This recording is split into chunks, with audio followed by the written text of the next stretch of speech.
Гранадский кафедральный собор возводился в XVI-XVII веках как олицетворение освобождения города от мавров. Стоит он на месте бывшей мечети.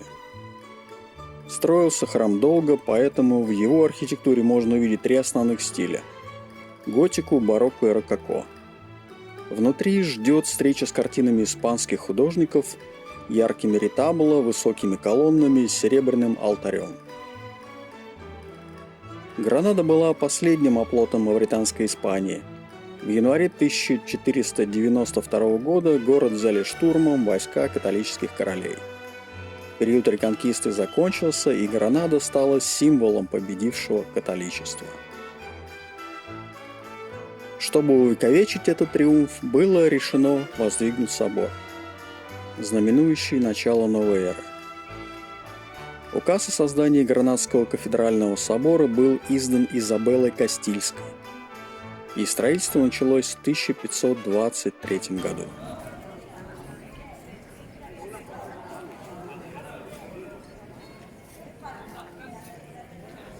В соборе много витражных и прозрачных окон. Хорошо освещенное внутреннее пространство выглядит торжественным и просторным. Величие интерьеру храма добавляет обилие белого и золотого декора. Общая длина внутреннего помещения 67 метров. Высота главного купола 45 метров. В XVI веке в северной стороны храма была пристроена королевская капелла, а в XVIII веке с южной стороны церковь Иглесия дель Саргарио.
Мусорные баки.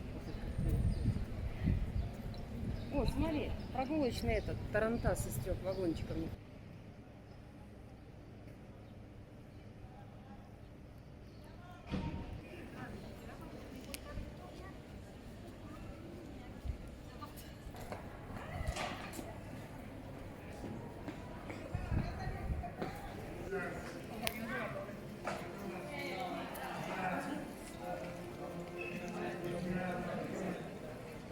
Среди раскидистых магнолий находится памятник известному художнику Алонсо Кано, жившему в 1601-67 годах. Его учителем был знаменитый Диего Веласкес. Этот художник и архитектор трудился в городе в XVII веке и создал полотна и скульптуры, которые украшают многие храмы Севильи и Гранады. Главная капелла кафедрального собора города также оформлена картинами этого художника. Несколько его работ представлено в Прадо, Мадриде.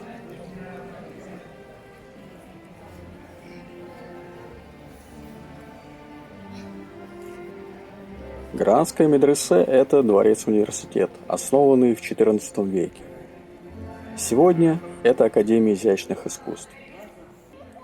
Первоначально дворец-медресе выполнял функцию университета в Испании, который еще в 1349 году основал эмир Юсуф I. В медресе преподавали теологию, математику, право и медицину. Трудились лучшие ученые мусульманского мира. Медресе было университетом до 1500 года. Его закрыли новые христианские правители города, хотя в подписанном о капитуляции Гранаде акте специальным пунктом указывалось, что медресе продолжит работу. Среди важнейших испанских святынь наиболее почитаемой является Королевская капелла, усыпальница, в которой захоронены два великих испанских монарха – Изабелла Кастильская и Фердинанд Арагонский, которые завершили процесс реконкисты на испанских землях. Гранада стала местом их великого триумфа, последним отвоеванным у мусульман городом, поэтому они пожелали покоиться после смерти именно здесь. Указ о начале возведения Королевской капеллы был издан Изабеллой в 1504 году. Тогда до ее смерти оставалось пара месяцев. По желанию королевы капеллу строили рядом с кафедральным собором, который еще был мечетью.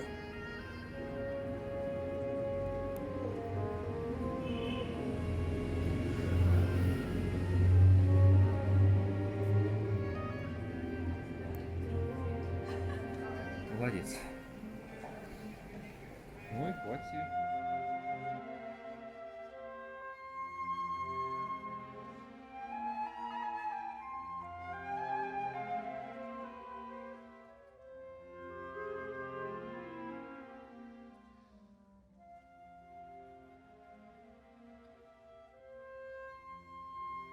Памятник Изабелле Кастильской и Христофору Колумбу.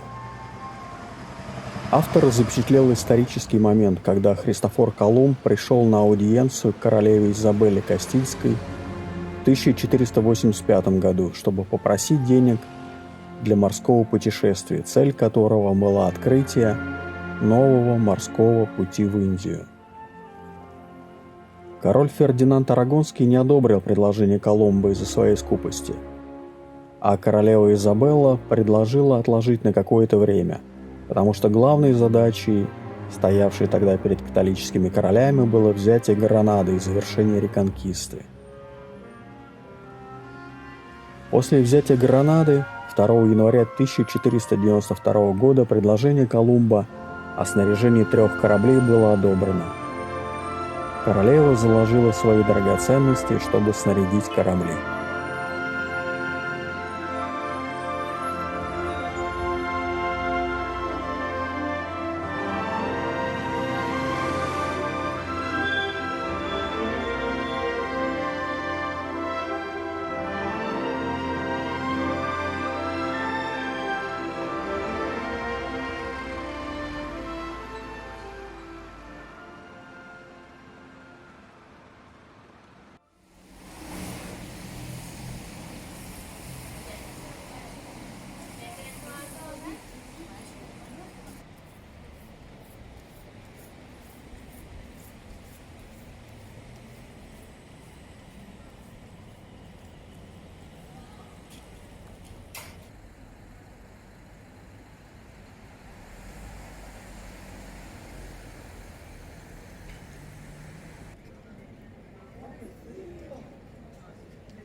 Верхний ярус остался, нижний уже все съели.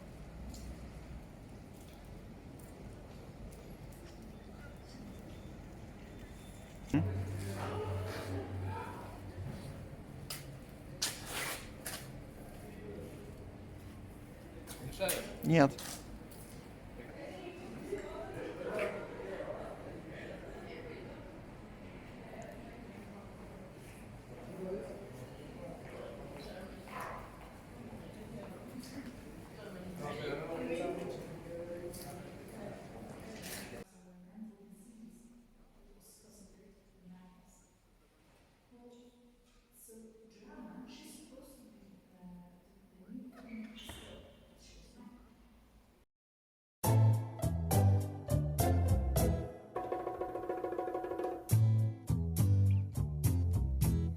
Sempre che te pregunto che quando, cómo y dónde, tú siempre me respondes quizás, quizás, quizás.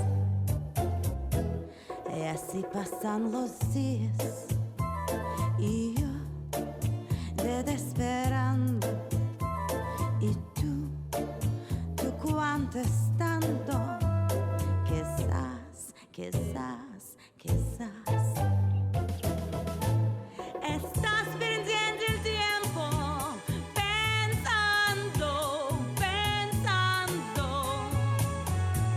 por lo que más tú quieras. ¿Hasta cuándo? ¿Hasta cuándo?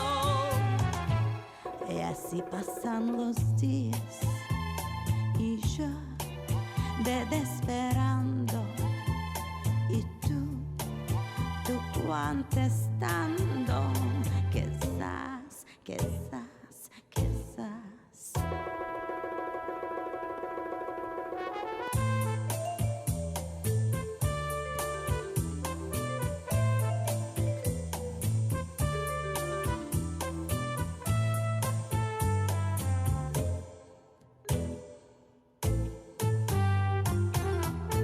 Estás perdiendo el tiempo pensando, pensando por lo que más tú quieras. ¿Hasta cuándo? ¿Hasta cuándo? Y así pasan los días y yo te esperando y tú contestando quizás, quizás, quizás, quizás, quizás, quizás, quizás, quizás, quizás.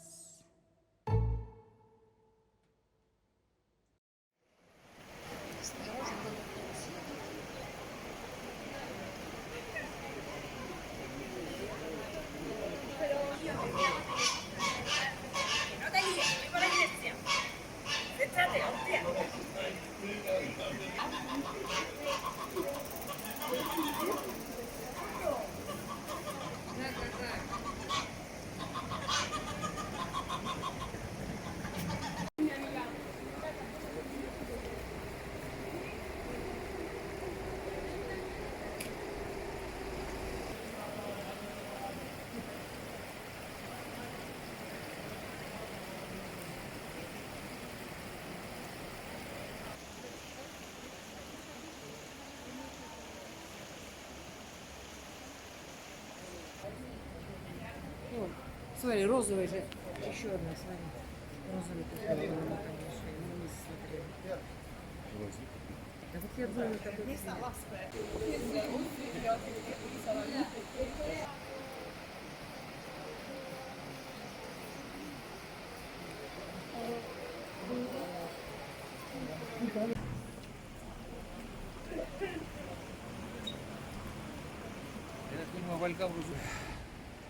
Перчатки не забудь. Ребята, вот сзади это 3 вагона.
Аль-Бассейн расположен на холме напротив Альгамбры, на берегу речушки Дара.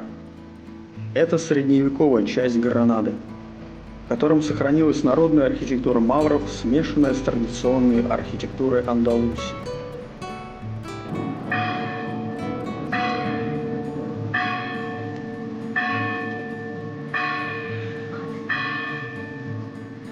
С Новым годом! Полночь!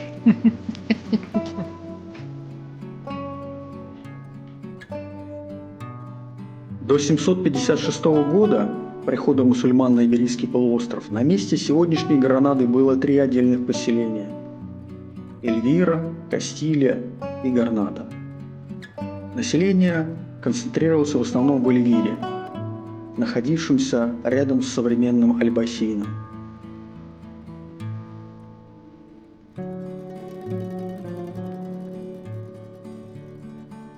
Археологические исследования показали, что холм, на котором расположен Аль-Бассейн, был заселен еще во времена Древнего Рима.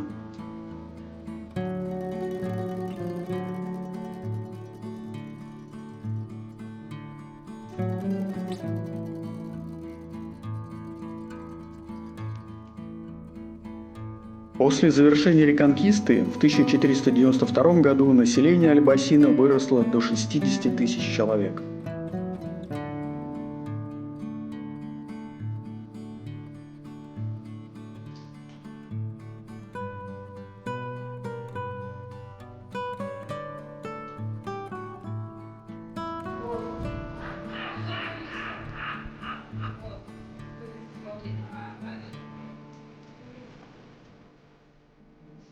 В середине XIV века Аль-Бассейн стал кварталом арабских и еврейских мастеров и торговцев. Здесь узкие извилистые улочки-лесенки, так что придется попотеть.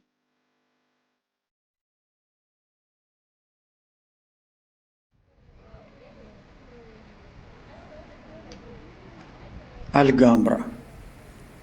Альгамбра в переводе с испанского означает «красный замок». Это грандиозное сооружение, комплекс садов и дворцов, объединенных крепостными стенами.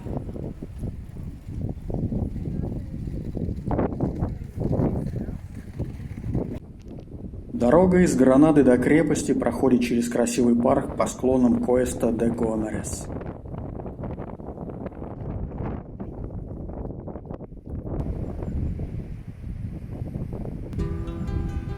Когда-то Альгамбра являлась политическим центром и резиденцией миров Гранады. Творение мавританских архитекторов называли земным раем, 8-м чудом света.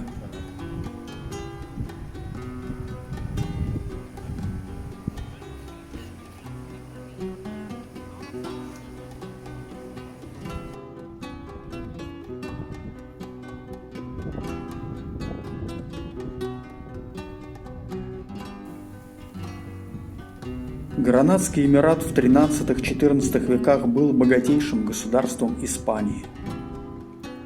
Цитадель Альгамбра стала последним мусульманским оплотом на полуострове. Строительство крепости и дворцового комплекса насридов начал в 1238 году Мухаммад ибн Наср.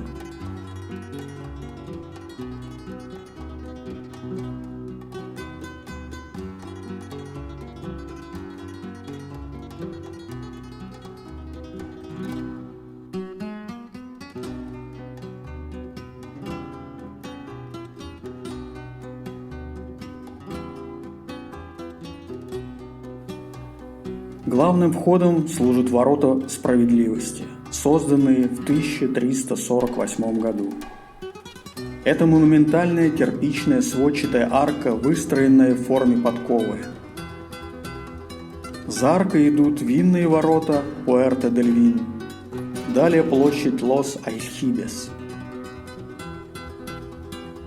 За этой площадью и располагается вход в дворцовый комплекс.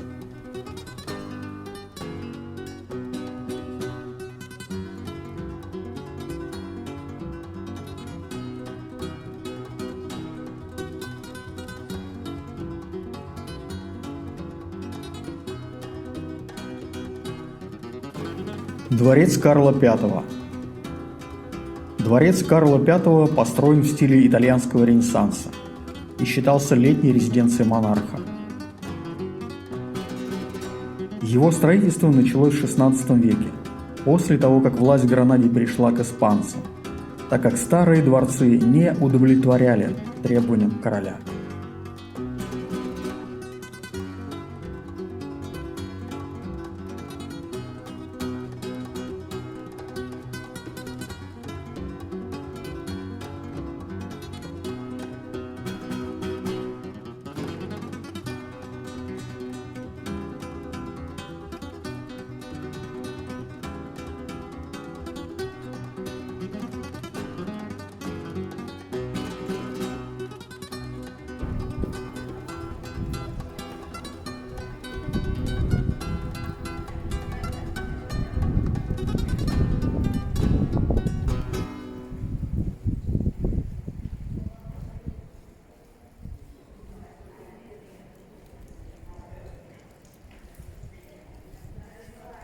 Говори. Вообще из уст япошек слышать эти узкоглазые корейцы.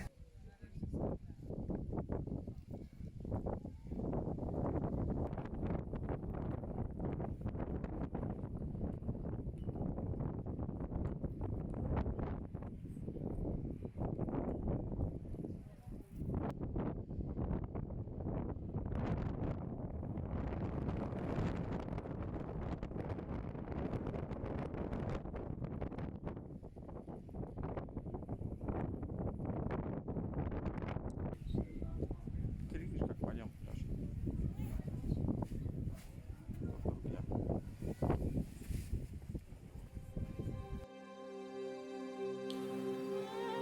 Мишуар. Мишуар – самая старая из дворцовых построек. Она была частично разрушена и перепланирована в христианский храм.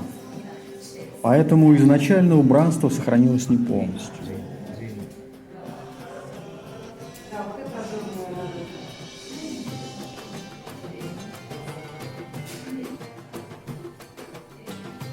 Особенно примечательно в этом здании изразцовые цокольные панели и великолепный бельведер ораторий.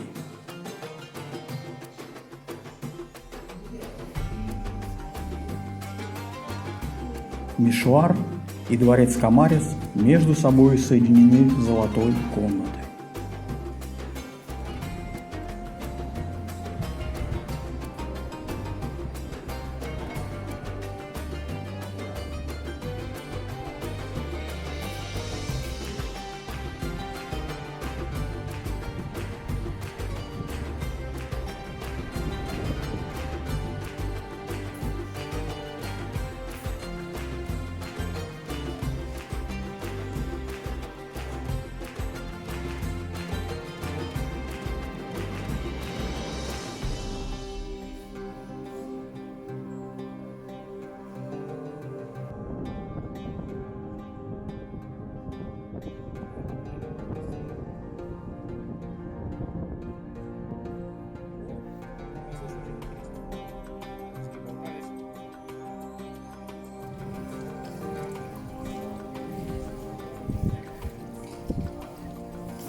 У Миртового двора и сегодня сохранился торжественный парадный вид. Это показательный образец мавританского садово-паркового искусства. В центре территории расположен большой водоем в окружении миртовых деревьев. С торцевых сторон площадка украшена полуарками, стоящими на колоннах.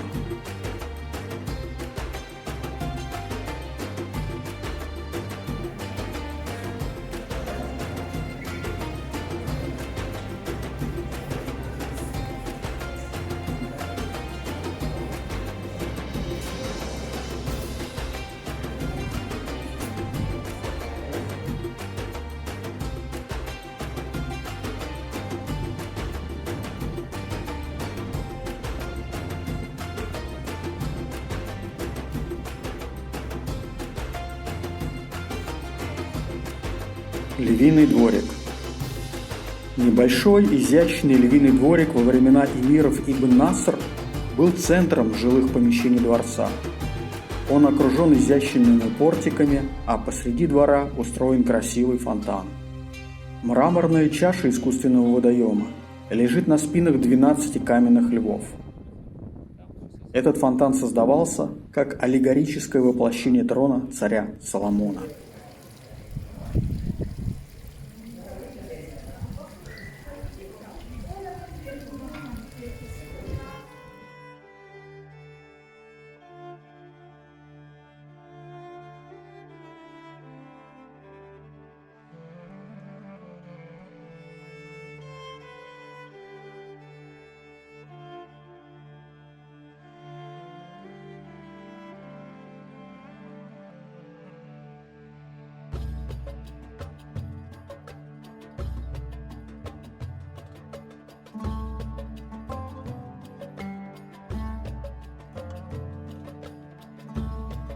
Здесь на горе находится самобытный и яркий квартал Сакрамонте, являющийся родиной фламенко. Первоначально Сакрамонте заселяли цыгане. Доказательства их пребывания на холме датируются 1532 годом. Они считаются родоначальниками испанского страстного танца фламенко. Когда католические короли завоевали Гранадский Эмират, в этот район стали стекаться евреи, беглые морийские преступники всех мастей, которые прятались в Сакрамонте от преследования властей.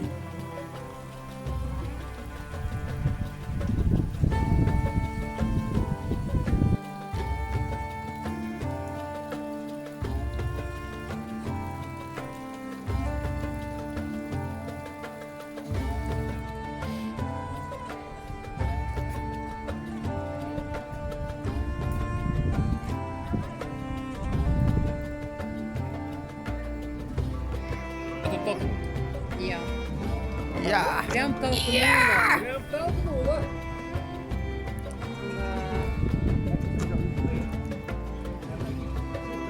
Где вы были? Ну видишь, там площадка одна. В другую сторону нужно смотреть.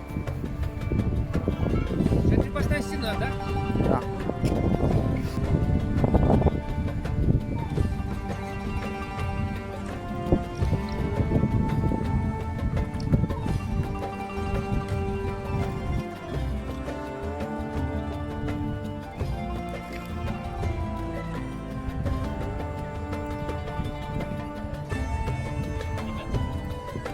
На пруде, который выходил, она украшена.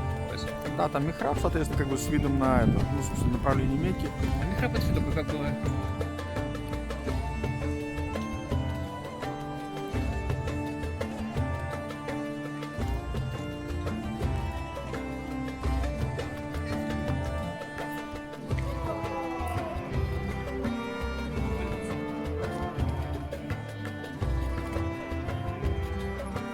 Михраб открытая ниша в библиотеке.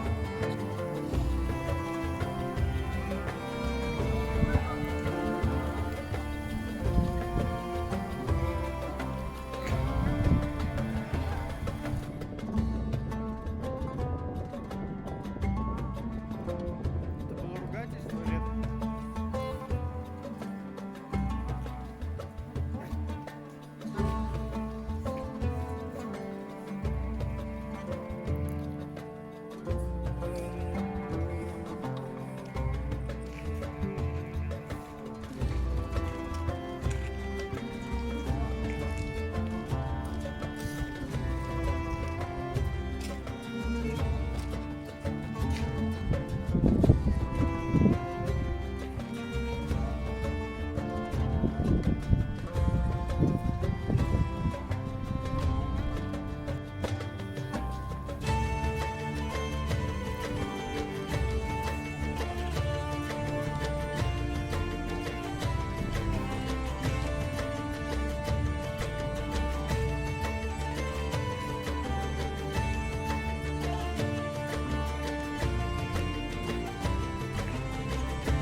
Над равниной Сакрамонте возвышается аббатство Сакрамонте, символом которого считают печать Соломона. Оно возведено в XVI веке на месте, где обнаружены первые христианские реликвии. В аббатстве хранится богатая религиозная библиотека рукописей. Под церковью аббатства находятся святые пещеры, связанные между собой проходами. Внутри пещер располагается множество капелл и статуй.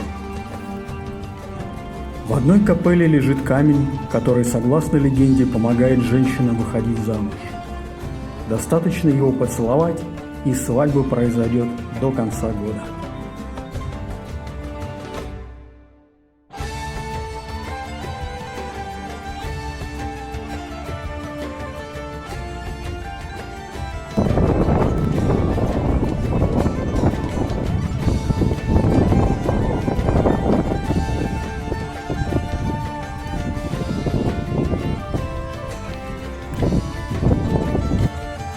Изабелла Кастильская и Фердинанд Арагонский. В первой половине VIII века большая часть Пиренейского полуострова была завоевана арабами. С тех пор христианские государства в этом регионе постепенно отвоевывали территорию своих соседей-антагонистов. К тому моменту, когда к власти пришли Изабелла Кастильская и Фердинанд Арагонский, в руках мусульман осталась только южная часть Пиренейского полуострова. Уничтожение этого анклава и завершение реконкисты считалось приоритетной задачей внешней политики.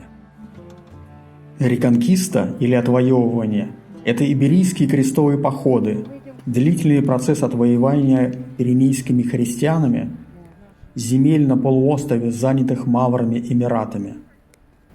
А так вот ты говоришь пенсионеры. Пенсионеры тоже нормально с финансами.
Siempre que te pregunto que cuándo, cómo y dónde, tú siempre me respondes, quizás, quizás, quizás. Y así pasan los días y yo desesperado y tú contestando, quizás, quizás, quizás. Estás perdiendo el tiempo pensando, pensando. Por lo que más tú quieras, ¿hasta cuándo? ¿Hasta cuándo? Y así pasan los días. Desesperado y tú contestando, quizás, quizás, quizás.